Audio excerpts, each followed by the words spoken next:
Hey guys, welcome to Veganuary Day 20. I've got a great recipe for you guys today. This is all about using stuff up. Lots of times I will buy way more fruit than we can possibly consume, or if I go to Sam's Club and it's a big bag of like apples or a big thing of strawberries, rather than throw it out, I would like to make something with it, make it into something else, instead of just eating it as like a crunchy apple. When the apples get a little long in the tooth, nobody wants to crunch on that because it's not very crunchy. It's going to be soggy. Yeah, nobody likes that. So this is something that you can use your senior fruit in. You can use apples, you can use strawberries or berries. It's going to be like whole new life breathed into these poor old unfortunates. Alright, so I have 6 long in the tooth apples here. They're not that crunchy anymore, but we're going to give it a warm welcome. I've peeled them, diced them. To this, I'm going to be adding some cinnamon, some nutmeg, and some arrowroot. Obviously, the cinnamon and the nutmeg are going to give it a lot of flavor.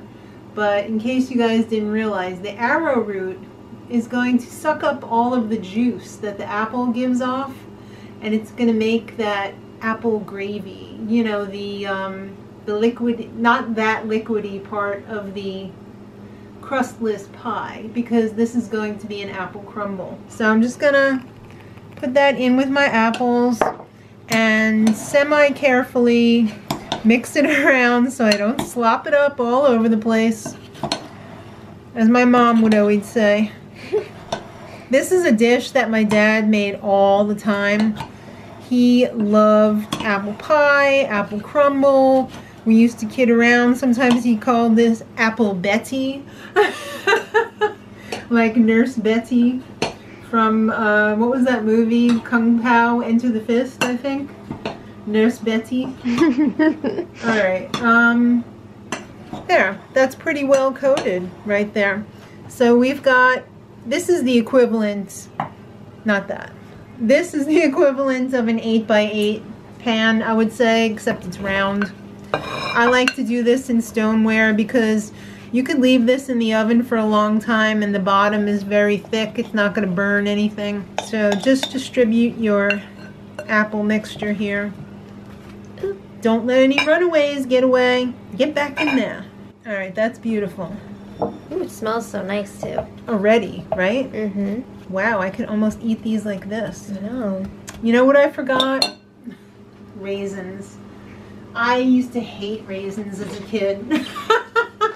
My dad loved them. He would put them in here and we would all be so angry. We'd be like, why are you putting raisins in there? Nobody likes it except for you. And he was like, yup, exactly. Oh, Gramps. So, in my old age, I have come to really appreciate the raisins. So, this is for you, Gramps. Even though I like it too now. If you don't like raisins, you don't have to put anything, or you could even try cranberries around the holidays. It's nice to put cranberries in there. It gives a different tart type of flavor, although the ones that you get that are dried are full of sugar, so it'll add a little extra sweetness to it. So you got your raisins in. Now it's time to make the topping. Sometimes he would take cookies or crackers and crunch them up and mix them with a little bit of melted butter. I think that's more of a Betty, but that's not very healthy and it's not very vegan to take the cookies and crunch them up. So we want to eat something that's going to do something for us, and oatmeal is going to do something for us for sure. So we've got some rolled oats here. I've also got some almond flour and another shot of cinnamon over here for flavor and color. So we're going to put that in here. We're going to get this fairly well mixed up because, again, you don't want any big plops of cinnamon in there. You don't want to bite down on a lot of cinnamon all at once. You want to make sure it's equitably distributed. Okay, now we've got to give this a little bit of deliciousness, but not too much. So we have a little bit of melted butter, not a lot, and some maple syrup. So we're going to mix the two of these together. And then we're going to mix the two of these together.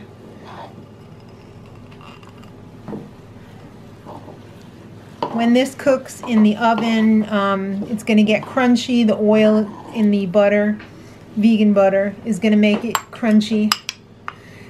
The maple syrup obviously is going to make it taste sweet so that it doesn't taste like you're eating cardboard. So you just want to make sure that everything gets coated. It's going to be like a streusel-y type topping, like a granola. As soon as everything is well coated, then you could just put it on the top. I mean, don't put it all in one spot, obviously. You know, distribute it.